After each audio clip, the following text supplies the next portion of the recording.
hello students, welcome to the channel Amir Physics.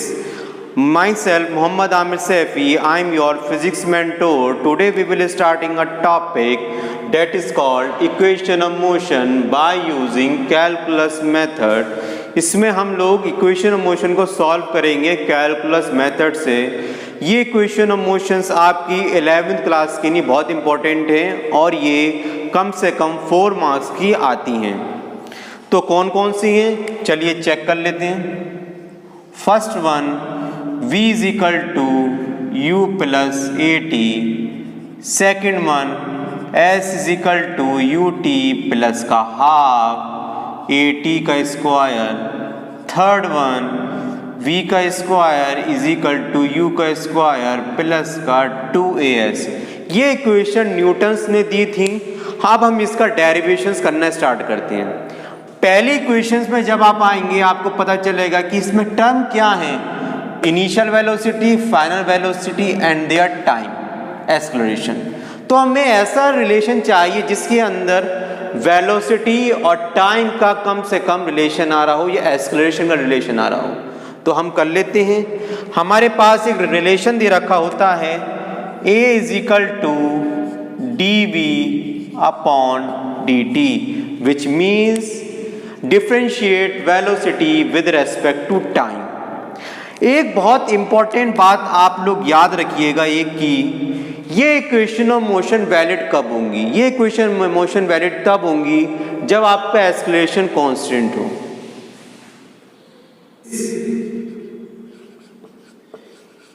These equation of motion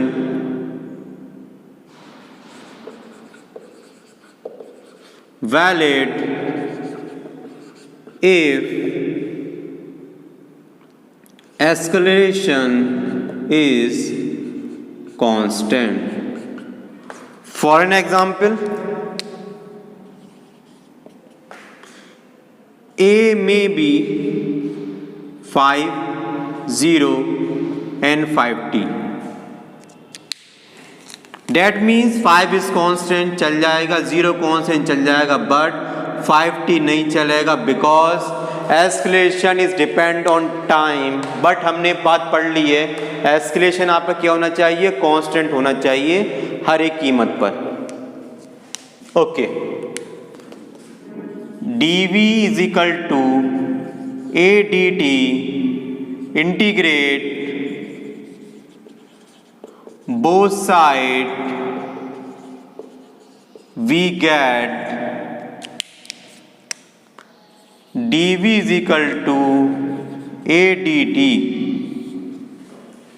अब क्या होता है इंटीग्रेशंस में लिमिट लगाना ही सबसे ज़्यादा मुश्किल पड़ता है। किन के लिए, जो लोग पीसीबी वाले होते हैं, मतलब जिनके पास बायोलॉजी होती है। तो हम लोग क्या कर लेते हैं, करते हैं अब इंटीग्रेशंस की लिमिट। तो अब मान लीजिए टाइम अगर आपका 0 होगा तो वेलोसिटी क्या होगी, इनिशियल होगी। अगर आपका टाइम t होगा तो वेलोसिटी कहीं v पे पहुंच गई होगी। ओके, इंटीग्रेशन dv का होता है v, u से लेके v। a आपका कांस्टेंट है, हमने कर लिया। कांस्टेंट हमेशा इंटीग्रेशन से बाहर आ जाता है। सो a dt का इंटीग्रेशन t 0 से लेके t, इंटीग्रेशन के बाद upper limit minus lower limit. So v minus का u is equal to a t minus का 0 which means v is equal to u plus a t. तो हमारे पास क्या आ गई, फर्स्ट इक्वेशन आ गई। सेकेंड वन में क्या है, s is equal to u t plus का हाफ ए टी का स्क्वायर। सो अब हम इसमें क्या करें, ऐसा रिलेशन लें जिसमें डिस्प्लेसमेंट आए और हमारी वेलोसिटी आए और हमारा एक्सेलरेशन आए। तो हमारी क्या है, एक ही है, is equal to d s upon d t which means differentiate displacement with respect to time. So d s is equal to v d t. देखिए हमेशा आप कोई भी चीज़ ड्राइव करें तो ड्राइव करने से पहले उसका एक्सप्रेशन को अपने दिमाग में ले लें। उससे क्या फ़ायदा होगा आपका कि आप डेरिवेशन बहुत आराम से कर लेंगे। इसमें देखिए फाइनल वेलोसिटी है ये v, मगर यहाँ पे कोई आपका नहीं आ रहा u है, नहीं है। यहाँ पे आपके में बहुत सारी बातें यहाँ पे गिवन नहीं है, आपके में एक्सेलरेशन a भी नहीं आ रहा है। तो हम क्या करेंगे, using equation of motion 1, so by using first equation of motion, so ds is equal to u plus a t dt। अब क्या कर दो, इंटीग्रेशन भी कर दो साथ के साथ। तो ये हमने इंटीग्रेशन का साइन भी बना लिया साथ के साथ।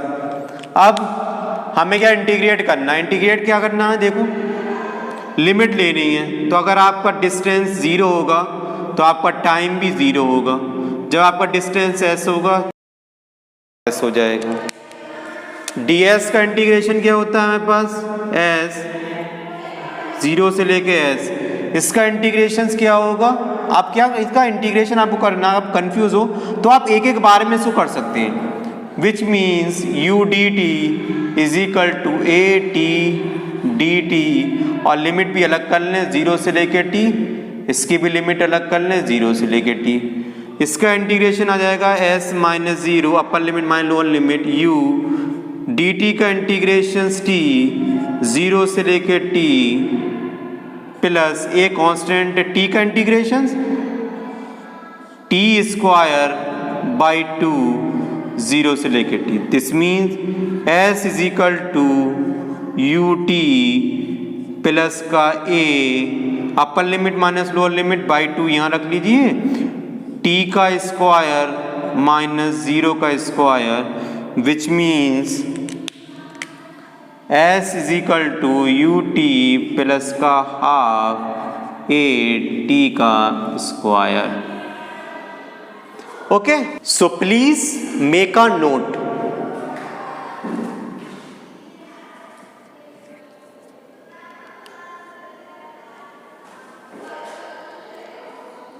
Okay, third one equation is very important because it use a simple tricks and our calculations। v का स्क्वायर u का स्क्वायर प्लस का 2s, हमें ऐसी इक्वेशन लेनी है जिसके अंदर हमारे पास क्या है, एक्सेलरेशन भी आ जाए और हमारे पास वेलोसिटी और डिस्प्लेसमेंट आ जाए। तो हमारे पास इक्वेशन होती है a is equal to d v upon d t, but इस इक्वेशंस में हमें ds का टर्म कहीं नहीं आ रहा है। तो हम क्या करेंगे, मल्टीप्लाई भी कर लेंगे ds से और डिवाइड भी कर लेंगे हम ds से। So ds upon dt is look like a v। तो a is equal to v dv upon ds। This formula is very important because it is used in many problem in NEET and JEE which we will solve. Okay, so VDV is equal to ADS integration both side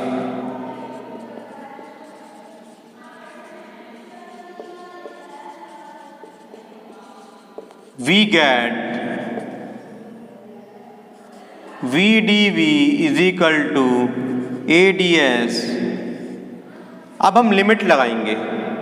जब हमारा displacement छोटा होगा, मतलब कि 0 से start होगा, तो velocity u होगी। जब हमारा डिस्प्लेसमेंट s पहुंच गया, वेलोसिटी v पहुंच जाएगी। सो अब हम इसको इंटीग्रेट करेंगे VDV का, v का square by 2 upper limit v lower limit u, acceleration constant, so integration से बाहर आ जाएगा ये ds का s 0 से लेके s। सो v का स्क्वायर माइनस का u का square by 2 is equal to as। v का square is equal to u का स्क्वायर प्लस का 2as. So this bring to end this video. If you like the video, so please like, share and subscribe because this is a major content video.